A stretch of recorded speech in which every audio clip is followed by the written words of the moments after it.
ராமாயண காவியம் எத்தனையோ மொழிகளில் எத்தனையோ பேரால் எழுதப்பட்டிருக்கு. ஆனால் நம்மளால் அதை படிக்க முடிகிறதோ, முழுசாக படிக்க முடியல. அதுவும் தினம் படிக்க முடியுமா? நிச்சயமாக கிடையாது.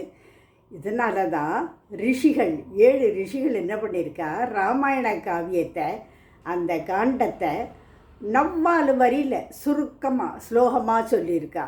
யார் யார் சொல்லியிருக்கா? காசிப மகரிஷி, அத்திரி மகரிஷி, பரத்வாஜ மகரிஷி, விஸ்வாமித்திரர் மகரிஷி, வசிஷ்ட மகரிஷி, ஜமதக்ன மகரிஷி, பரத்வாஜ மகரிஷி இவெல்லாம் 4 வரியில் சுருக்கமாக சொல்லியிருக்கா. இந்த 4 வரியை நீங்கள் படித்தாலே போகும். ஒவ்வொரு காண்டத்தையும் நீங்கள் படித்தா கணக்கு வந்துடும். அதனால் மொத்த காண்டத்தையும் நீங்கள் அந்த ஸ்லோகத்தை படிச்சிடனா ராமாயணம் படித்த பலன் உங்களுக்கு கிடைக்கும் அப்படின்னு சொல்கிறா. சௌரியப்பட்டவா சந்தர்ப்பம் கிடைச்சா அந்த ராமாயணம், அதுக்கு பேர் என்ன தெரியுமா? சப்த ரிஷி ராமாயணம்னு பேர். அதை வாங்கி படித்து பாருங்கோ, பயனடைங்கோ.